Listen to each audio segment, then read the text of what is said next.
welcome back. Today's video comes in two parts. We'll get to the analytics in just a moment, but first, it's geography quiz time. Question number 1.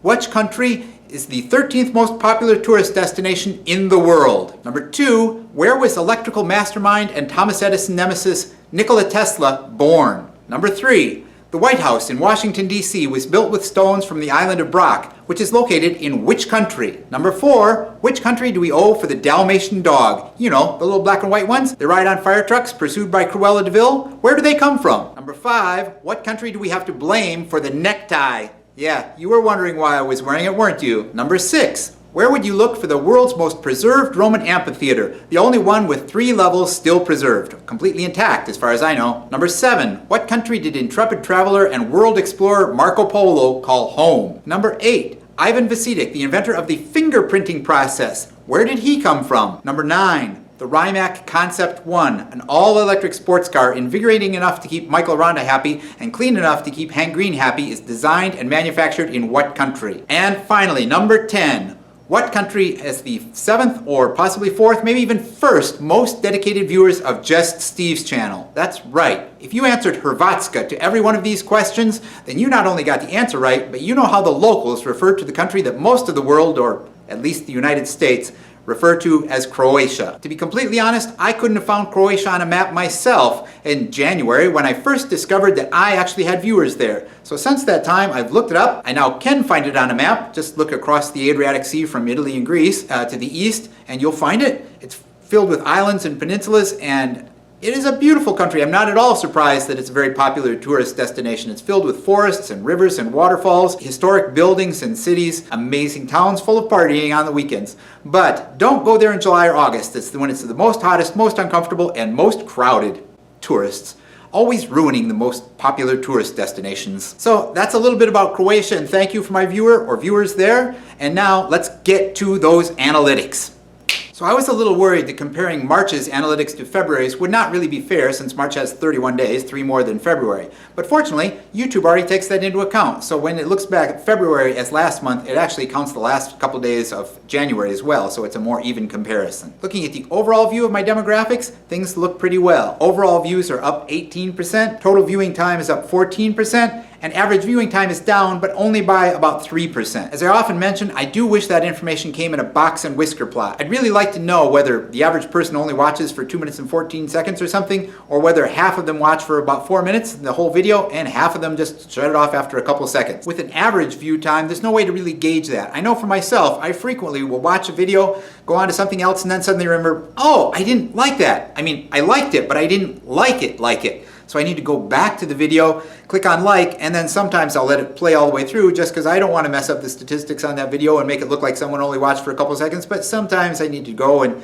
yeah, I'll stop it after a couple of seconds. I wish I knew exactly how long people were watching, whether they were watching for a short time, long time, somewhere in the middle. A box and whisker plot would do that, which is a use for math. Dislike stayed even at 2, that's not a lot, and I'm not really all that unhappy about that because, to be honest, one of them was for moving to Vessel, which is a video I took a position on, and if you the only way to never get any dislikes would be to never take a position on anything. Okay, I don't really understand what anybody disliked about last month's analytics, but maybe they don't like math. They never left any hate mail, so I really have no idea what that was about. That's not to say there weren't comments though. Comments up by 81%, and I want to thank everyone who does that, which really does make me feel like we do have a bit of a community here.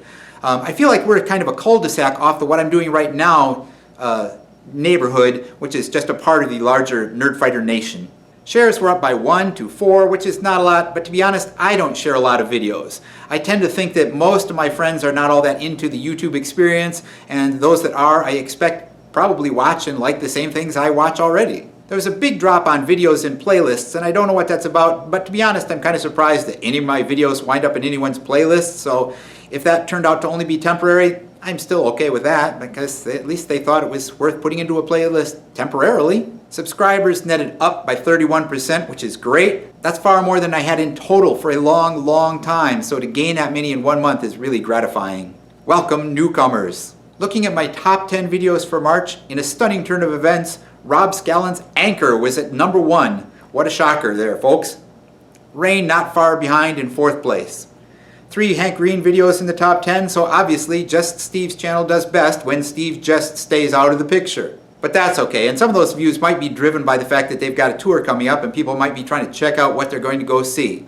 I'm not going to go see them, and Hank is playing in Detroit, my hometown, on my birthday, and I'm not happy about it. But I'll be at the LA Times Festival of Books that day, so that's some consolation. And by the way, anyone who thought I was being falsely modest about my guitar playing really needs to watch those Rob Scallon videos and see that, wow, yeah, you're right, Steve, you don't play guitar. He plays guitar. I'm glad to see that the Patreon and Vessel videos prompted some discussion and were fairly popular, as I had a ton of fun with the first one and I feel pretty strongly about the second one. And if I look over here on the right side at the likes column, I don't have to feel too bad because when I do make it into the top of the 10, at least a lot of people like me. Not a lot of change in my 70-30 male-female ratio, but I tend to think possibly that largely reflects what might be just the basic user ratio on YouTube. I think we're still predominantly a male culture that spends that much time in front of a computer screen. I don't have any real information on that though, that's just sort of my gut feeling. And now to demographics. And look, there it is, Croatia! In 7th place overall for total number of views,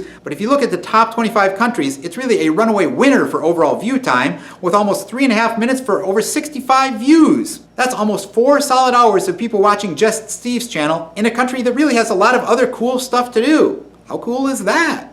The other thing I really enjoy looking at in the demographics page is Strange, because there are 2 things I like. 1, knowing who some of those viewers are around the world. Una in Ireland, Anna in Norway, Jonas in Finland, Christian in Croatia. And 2, having no idea who most of those people could be and wondering what brings them to our little cul-de-sac. Because if there is one thing I never would have expected when I first ventured to start my own YouTube channel, it was that in one month period, I would have viewers in 84 countries around the world, even if some of those are just for a short period of time and only one video. And most of those are a single view, and most of those are only for a few seconds. So I figure that oftentimes it's as much of an accident as anything else. But even then, it is weirdly wonderful. And then there are the cases like this. Oman, 69th country listed, had 1 view. So one person in Oman, of all places, for some reason wound up watching me answer 14 questions from my high school students in Palm Springs, California, and they watched the whole thing. Who was that? What were they thinking? This, more than anything else in the YouTube world, still blows my mind. I think I really want to get a big world map and put it up and then start keeping track of who I can identify and where they live and see where we all come from. That's because that's one little cul-de-sac that spreads around the world, which is weird, people, just weird. Which brings us to everyone's favorite part of looking at my analytics every month, going through my subscribers. But as I just realized, the view of subscribers doesn't go back to March 31st, it only lets you look at who's here today. And today, we're at 197 subscribers. That's a lot of faces. 60 more than we had in January, the first time I did this. It's enough that I want to take a second look at the list in this video, when I can take the time and give some special attention to some of the special individuals here. If you've got something you'd like to have recognized, drop me a line in the comments, and I'll try to point it out. If you're one of those people who are from outside the United States, let me know where you're at. Don't forget to be awesome, and I will talk to you again soon, hopefully.